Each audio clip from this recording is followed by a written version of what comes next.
ना राष्ट्रवादी काँग्रेस यांनी आता पाठिंबा दिलाय. कसं बघता या सगळ्याकडे? पाठिंबा दिलाय कुठे आहे? अधिवेशन कुठं सुरू आहे? सुप्रिया सुळेंबरोबर असं नाही.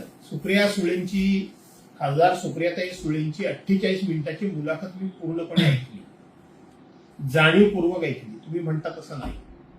त्यांनी काय सांगितलं, जे मागच्या वेळेला महिला आरक्षण आणलं म्हणून जे खोटं भाजपवाले सांगत होते, सत्ताधारी सांगत होते, ते त्यांनी सांगितलं की ते महिला राखीव म्हणजे जागांचं आरक्षण नव्हतंच. महिला आरक्षणाचा मुद्दा 23 सप्टेंबर 2023 ला संपुष्टात आला. 452 सदस्यांपैकी 450 सदस्यांनी पाठिंबा दिला आणि एकमतानं सभागृहामध्ये तो प्रस्ताव मंजूर झाला. पण 5 राज्याच्या निवडणुका डोळ्यासमोर ठेवून यांनी आम्ही महिलांना 33% आरक्षण देतोय असा आव आणला आणि ते विधेयक आणलं. त्या विधेयकामध्ये जी महत्वाची गोष्ट होती, जी आतापर्यंत पुढे आली नाही, ती सुप्रियाताईंनी परवा सांगितली की ते विधेयक सभागृहात आणण्यापूर्वी आम्हाला वेगवेगळ्या पक्षांना, विरोधी पक्षातल्या लोकांना, सत्ताधारी पक्षातल्या प्रमुख, अगदी त्याच्यामध्ये अमित शहा साहेब पण होते, यांनी आम्हाला बोलवलं आणि त्यांनी असं सांगितलं की आता राज्यामध्ये 544 जागा आहेत. या जागा ज्या ज्या प्रदेशामध्ये जशा आहेत, उदाहरणार्थ उत्तर प्रदेशमध्ये 80 आहेत आणि आपल्या महाराष्ट्रामध्ये 48 आहेत. एका विशिष्ट भागावर अत्याचार होईल, अन्याय होईल असं तुम्हाला वाटत आहे म्हणून आम्ही या विधेयकामध्ये सरसकट 1.5 जागा वाढवण्याचा प्रस्ताव आम्ही आणतो. मग त्याच्यावर अन्याय व्हायचं काही कारणच नाही. 1.5 याचा अर्थ महाराष्ट्रामध्ये 48 जागा आहेत, त्या 72 होतील. ह्याच्यामध्ये विदर्भामध्ये, आपल्या उत्तर प्रदेशमध्ये 80 आहे, तिथे 120 होतील. म्हणजे 1.5 जागा सरसकट वाढतील, सरसकट आता आहे. त्यामुळे अन्याय होण्याचं काही कारण नाही, रेशो सारखा होईल. आणि हे आम्हाला सांगितलं आणि आम्ही त्यांना म्हटलं, जर तुम्ही अशा पद्धतीचं बिल आणलं तर आम्ही त्याला पाठिंबा देऊ, असं सुप्रियाताई म्हणाल्या. पण भाजप हा लबाडच पक्ष असल्यामुळं प्रत्यक्षपणे बिल जेव्हा समोर आलं त्यावेळेला त्यांनी हा फॉर्म्युला आणि ह्या अटी मान्यच केलेल्या नव्हत्या, ह्याचा उल्लेखच नाही. आम्ही म्हणतो ना 865 जागा होतील, त्याला आमचा विरोध आहे. पुन्हा जर पूर्वी ठरल्याप्रमाणे जर विधेयक आलं तर आम्ही आमच्या घटक पक्षाशी चर्चा करून या संदर्भातला निर्णय घेऊ, असं सुप्रियाताई म्हणाल्या. पाठिंबा दिला असं म्हणालेलं नाही. जयंत पाटील यांनी तावडे यांची भेट घेतलेली आहे. कधी? आता एक काही तासापूर्वी. ते तर तुम्ही सांगताय नपेक्षा ही मला बातमी नवीन आहे. मला माहित नाही की एकनाथ शिंदेच्या निवासस्थानी जयंतराव पाटलांनी भेट घेतली की न घेतली. जोपर्यंत अधिकृत आपल्याला माहिती मिळत नाही तोपर्यंत त्याच्यावर आपण आपलं मत प्रदर्शित करणं योग्य होणार. ठाकरेंच्या रामरक्षा आंदोलनाचे निमंत्रण मोहन भागवत आणि मुख्यमंत्र्यांना गेलेलं आहे. बरोबर आहे.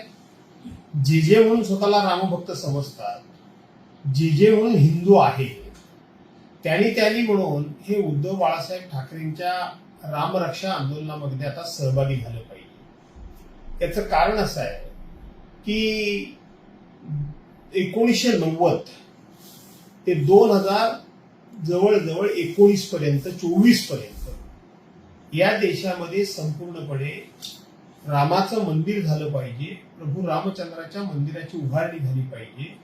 याकरता म्हणून या देशातल्या बहुसंख्य नागरिकांनी पाठिंबा दिला होता, आपलं सक्रिय योगदान दिलं होतं आणि या देशामध्ये मर्यादा पुरुषोत्तम प्रभू रामचंद्राचं मंदिर व्हावं याकरता योगदान देखील दिलं होतं. आणि या सगळ्यामध्ये ज्यांचं तुम्ही नावं घेताय, ज्यांना निमंत्रण दिलंय उद्धव बाळासाहेब ठाकरेंच्या वतीनं, यांच्या संघटना अग्रेसर होत्या. ह्या मंदिर उभारणीमध्ये अनेकांचा हातभार लागलेला असताना श्रेय फक्त यांनीच घेतलं. मग ते भूमिपूजनाचं असेल, पायाभरणीचं असेल, मूर्ती स्थापनाचं असेल, कलशारोहणाचं असेल, नाहीतर मंदिर उभारणीचं असेल, सगळं श्रेय हे RSS, राष्ट्रीय स्वयंसेवक संघ, त्यांचं विश्व हिंदू परिषद आणि भारतीय जनता पार्टी यांनी त्याचं पुरेपूर श्रेय घेतलं. मग आता त्या राम मंदिराच्या देणगीमध्ये किंवा राम मंदिरामध्ये ज्या चोऱ्या झाल्या ती चोऱ्या करणारे पण यांचेच लोक आहेत. त्यामुळं यांनी त्या रामाच्या मंदिरामध्ये ज्या चोऱ्या झाल्या त्यांच्यावर कारवाई झाली पाहिजे. ते कोण आहेत हे देशासमोर आलं पाहिजे. याकरता म्हणून याने पुढाकार घेतला पाहिजे, संघानं पुढाकार घेतला पाहिजे, विश्व हिंदू परिषदेने घेतला पाहिजे, भाजपानं घेतला पाहिजे, बजरंग दलाने घेतला पाहिजे. त्यांच्या सगळ्या अंगीकृत संघटना ज्या आहेत त्या सर्वांनी घेतला पाहिजे. आणि म्हणून उद्या होणाऱ्या नागपूरच्या ह्या रामरक्षा आणि प्रभू रामचंद्राच्या प्रार्थनामध्ये, अभंगामध्ये, भजनामध्ये या लोकांनी सामील व्हावं ही आमची अपेक्षा योग्य आहे. भाजपचे नेते नितेश राणेंचे संजय राऊतांना प्रतिउत्तर. चला चला चला. सर, आता विषय असा आहे की रामरक्षाचे आता आंदोलन होत आहे त्याच्या पार्श्वभूमीवरती अंबादास दानवे असं म्हणतायत,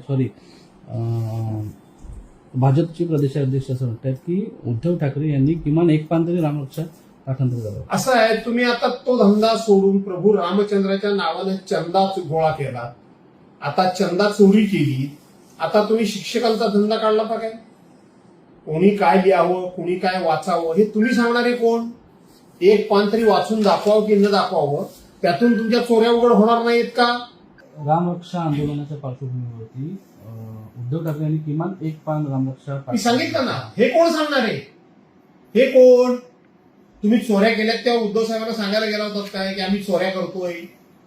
चोऱ्या केल्यात ना, मग उद्धव साहेबांनी रामरक्षा वाचावी की न वाचावी तुम्ही सांगणारे कोण? तुम्ही सांगणारे कोण? आम्हाला रामरक्षा वाचायला सांगा आणि तुम्ही चोऱ्या करा, हे चालणार नाही. हनुमान चालीसाचा जो वाद झाला होता त्याच पार्श्वभूमीवरती हा पण वाद मुद्दाम करण्याचा हा प्रयत्न आहे. असं आहे की त्यावेळेला राज ठाकरेंनी असं सांगितलं होतं की ज्या ठिकाणी भोंगे बंद होणार नाही मुस्लिम समाजाच्या सकाळच्या त्यांच्या आदानचे नमाजीचे, तर तिथं जाऊन चालिसा तुम्ही हनुमान चालिसा म्हणा असं राज ठाकरेंनी सांगितलं होतं. हे अतिशाणे लोक मूर्ख मातोश्रीच्या समोर जाऊन हनुमान चालिसा म्हणायला गेले. ती काय मशीद आहे? शरम नाही वाटत तुम्हाला? लाजा वाटल्या पाहिजे तुम्हाला. तिथे मातोश्री म्हणजे मशीद आहे का? त्यामुळं त्या प्रमाणामध्ये किंवा त्या पार्श्वभूमीवर या ठिकाणी वाद होण्याचं काही कारणच नाही. आम्ही देवळात जातोय, आम्ही मारुतीच्या देवळात जातोय, आम्ही रामाच्या देवळात जातोय, आम्ही कोणाच्या घरासमोर जात नाही आहोत. पण ते ज्या वेळेला घरासमोर उद्धव साहेबांच्या मातोश्री समोर आले ते आज कुठे गेले? राम मंदिरामध्ये चोरी झाली त्याच्यानंतर कुठे गेलं तुमचं प्रभू रामचंद्रावरचं प्रेम? कुठे गेली तुमची प्रभू रामचंद्रावरची श्रद्धा? त्यावेळेला तुम्ही त्यांच्या घरासमोर हनुमान चालिसा म्हणायला गेलात, आज का गप्पा? आणि म्हणून यांना चोऱ्या तुम्ही करायच्या आणि दुसऱ्याला तुम्ही इथं सभ्यतेचे धडे शिकवायचे, हे आता चालणार नाही. बरोबर आहे. जसं आता उद्धव ठाकरे तिकडे रामरक्षा आंदोलन करणार आहेत त्याच पार्श्वभूमीवरती नवनीत राणा पुन्हा एकदा उद्धव ठाकरे यांच्या घरासमोर रामरक्षा म्हणणार आहेत. जसं तुम्ही जी काही लोकांची नावं घेताना या लोकांची समाजामध्ये पात्रता काय आहे? आता सुद्धा आमचे एक मित्र एका माणसाबद्दल प्रश्न विचारत होते, या लोकांची समाजामध्ये पात्रता काय आहे? शेवटी तुम्ही प्रश्न विचारत असताना एका पक्षाच्या एका नेत्याला विचारताय, त्यामुळे साधारणपणे त्या प्रश्नाचं स्टँडर्ड ठेवा, एवढंच मी तुम्हाला सांगतो. बरोबर आहे, पण अशा लोकांचा वापर अशा लोकांबद्दल मी काही बोलणार नाही. भाजपमध्येही अशी लोक आहेतच, ती ठेवलेलीच असतात. दर 6 महिन्याने त्यांना पुढे काढायचं आणि 6 महिन्यांनी परत नेऊन पिंजऱ्यात ठेवायचं, हे सुरूच आहे. बरं, जो चोरीचा आरोप झाला किंवा आता तिथे दान चोरीचा आरोप झालाय, त्या ट्रस्टीतले काही लोक असं म्हणतात की हिंदू धर्माचे पैसे जर चोरीला गेले, हिंदू धर्माचे पैसे जर हिंदू धर्माच्या लोकांनी चोरले तर बिघडतं कुठे? आणि त्याचप्रमाणे दुसरं असंही म्हटलं जातं की ज्या लोकांनी श्रद्धेने दान केलं त्यांचं दान चोरीला झालं नाही, पण ज्यांनी मनापासून दान दिलेलं नाही त्यांचं दान चोरीला झालं. असं आहे की शेवटी चोराच्या उलट्या बोबा म्हणतात त्या ह्या चोरांच्या उलट्या बोबा. चोर ते चोर आणि शिरजोरपणा करतात कशाला म्हणतात ते हे उत्तम उदाहरण. म्हणजे तुम्ही चोऱ्या केल्यात तर आम्ही हिंदूंचं दान हिंदूंनी चोरलं, म्हणजे असं कुठं कायद्यामध्ये, नियमामध्ये, अध्यात्मामध्ये, धर्मामध्ये की चोरी करणाऱ्याचा जात धर्म बघून त्याला माफी दिली जाते? म्हणजे तुम्ही चोर आहात हे कबूल केलं. दुसरी गोष्ट, श्रद्धेने कोणी दिलं नाही दिलं, तुम्ही घेताना श्रद्धा कोणाची आणि श्रद्धा नाही कोणाची, सरसकट दान का घेतलं? सरसकट दान का घेतलं? याचा अर्थ ज्यांना कोणाला तुम्ही श्रद्धाळू नाही असं म्हणता त्यांचं दान तुम्ही चोरलं, असं तुम्ही कबूल करताय. याचा अर्थ तुमची रामावर श्रद्धा नाही, तुमच्या त्या दानावर श्रद्धा होती हे तुम्ही कबूल करता. जर शेतकऱ्यांबद्दल प्रेम असतं तर या शेतकऱ्यांचा प्रश्न विधानसभा अधिनियम 101 अन्वये आम्ही सभागृहामध्ये चर्चेला आणला. एकही कॅबिनेट मंत्री उत्तर द्यायला उभा नाही राहिला. कुठलं आलंय प्रेम तुम्हाला? तुम्हाला प्रेम आलंय अदानीचं, आणि म्हणून शेतकऱ्याच्या नावानं अदानीचं पोट भरण्याचं काम हे राज्याचे मुख्यमंत्री करतायत. अजितदादा असताना संगमेश्वर मधल्या छत्रपती संभाजी महाराजांच्या स्मारकाची त्यांनी पाहणी केली होती. त्याचा एक प्लॅन बनवला होता. मात्र त्यावेळेला काही निधीची देखील त्यांनी तरतुदीची अशी चर्चा चालू होती. मात्र ते गेल्यानंतर ह्या चर्चा थांबल्यात. जागा जमीन सगळ्या पाहणी झाल्या, त्याचं उद्घाटन ठरलं. काल परवा आशिष शेलार सुद्धा त्या जागी जाऊन आलेले आहे. फक्त दौरे होत आहेत, प्रत्यक्ष तिथे काय नाही होत असं नाही. त्याच्यामध्ये ही गोष्ट खरी आहे की अजितदादांनी संगमेश्वरमध्ये छत्रपती संभाजी महाराजांचं स्मारक उभा करण्याचा विषय अत्यंत गांभीर्याने घेतला होता.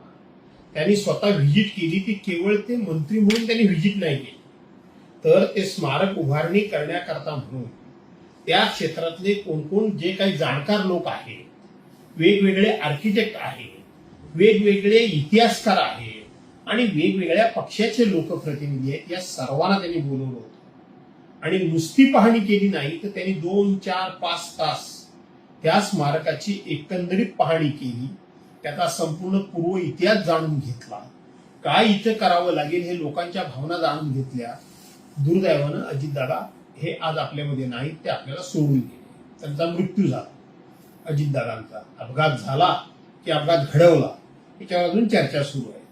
पण आपल्याला आठवत असेल गेल्याच अधिवेशनमध्ये ज्या वेळेला अजितदादांच्या श्रद्धांजलीचा प्रस्ताव सभागृहामध्ये आला त्यावेळेला हा मुद्दा मी उपस्थित केला आणि माननीय मुख्यमंत्री महोदयांकडून कबूल करून घेतलंय ऑन फ्लोर विधानसभेच्या अधिवेशनमध्ये की अजितदादांनी हा जो छत्रपती संभाजी महाराजांचं स्मारक उभा करण्याचा प्रकल्प हाती घेतला होता, आज त्यांच्या पश्चात हा प्रकल्प तुम्ही पूर्ण करून त्यांना खऱ्या अर्थानं श्रद्धांजली आणि कोकणवासियांच्या भावनेचं तुम्ही या ठिकाणी भावना याचा आदर करून हे स्मारक उभं कराल का? त्याच्यावर मुख्यमंत्र्यांनी शब्द दिला की आपण ते स्मारक उभं करू. त्यामुळं वेळ होत असेल तरी आपण त्याचा पाठपुरावा सोडणार नाही. मंत्री गैरहजर होते या अधिवेशनात. तुम्हाला काय वाटतं, महाराष्ट्राच्या जनतेला खरंच काय मिळालं का? त्या अधिवेशनाचा हेतू सफल झाला?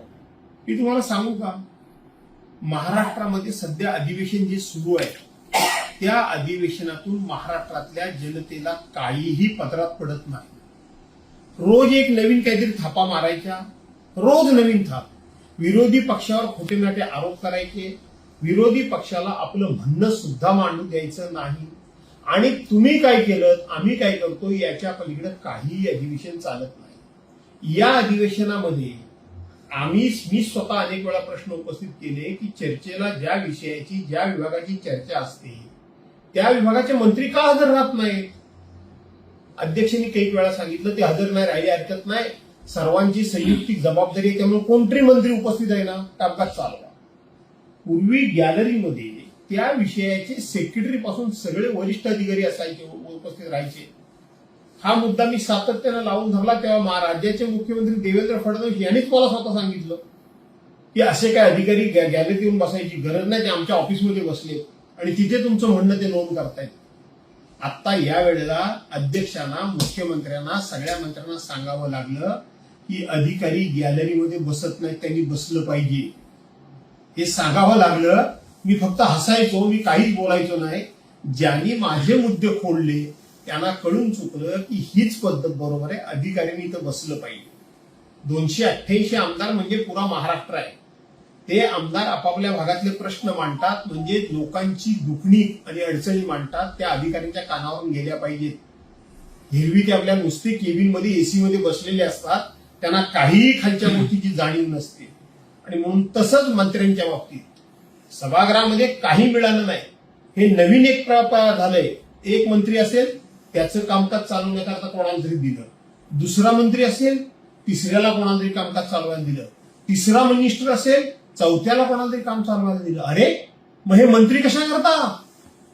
तुम्ही सभागृहातलं कामकाज चालवण्याकरता तात्पुरती व्यवस्था म्हणून तुम्ही आजारी आहात का? तुम्ही परदेशामध्ये गेलेले आहात का? तुम्ही इथे हजर नाही आहेत का? तुम्हाला राज्यमंत्री नाही आहेत का? सगळे आहेत. तरी पण कामकाज चालवायला कोणाला तरी द्यायचं, याच्यावर आम्ही आक्षेप घेतला. माझे विधानसभा अध्यक्षही ऐकायला तयार नाहीत आणि राज्याचे मुख्यमंत्री पण ऐकायला तयार नाहीत. हे फार पूर्वीपासून चालत आले वगैरे असं काहीतरी खोटं सांगायचं. म्हणजे अध्यक्षांनी ते एकदा कहर केला. 2019 साली म्हणे असंच चाललं होतं. दाखवा एक तरी उदाहरण, ते दाखवू शकले नाही. पण खोटे आरोप करायचे. तिसरी गोष्ट ही त्याला नाराजी जशी व्यक्त करावी लागली तशी काही आमदारांना या अधिवेशनमध्ये आमच्यावर अन्याय होतोय हे म्हणून तिथं बैठकी घ्याव्या लागल्या, बसावं लागलं निषेध म्हणून सरकारनं. त्यामुळं या सरकारकडून काहीही कोणाच्याही पदरात पडलेलं नाही. त्यांनी कर्जमाफीची खोटी फसवी घोषणा केली. त्यांचं लक्ष एवढंच असतं की पुरवणी मागण्या म्हणजे जर मंजूर करून घ्यायच्या असतील तर अधिवेशनाची आवश्यकता आहे आणि अधिवेशन जर आपण घेतलं नाही तर पुरवणी मागण्या मंजूर होत नाहीत. त्यामुळे 97,500 कोटीच्या पुरवणी मागण्या मंजूर झाल्या आणि सरकारला चालवायचं म्हणून चालवा अधिवेशन, अशाच मूडमध्ये सरकार होतं. पण तुम्ही सभागृहात एकही दिवस चुकवत नाही. तुम्ही प्रत्येक अधिवेशनाला तुम्ही प्रत्येक दिवशी असता. मग हे जे दांडीवाददार आहेत त्यांच्यावर काही असं कायदा वगैरे आहे का त्यांच्यावर कारवाई करण्याचं? नाही, काही असं आहे की मुळामध्ये अधिवेशनमध्ये एकाच दिवस जर तुम्ही आलात तर तुमच्यावर काही कारवाई करता येत नाही. परंतु लगातार 1-2-3 अधिवेशनमध्ये तुम्ही आलात नाही आणि तुम्ही अध्यक्षांच्याकडे गैरहजर राहण्याचं कारण आणि परवानगी मागितलीच नाही तर तुमच्यावर कारवाई होते. परंतु एकदा कधीतरी यायचं, दोनदा कधीतरी यायचं आणि निघून जायचं.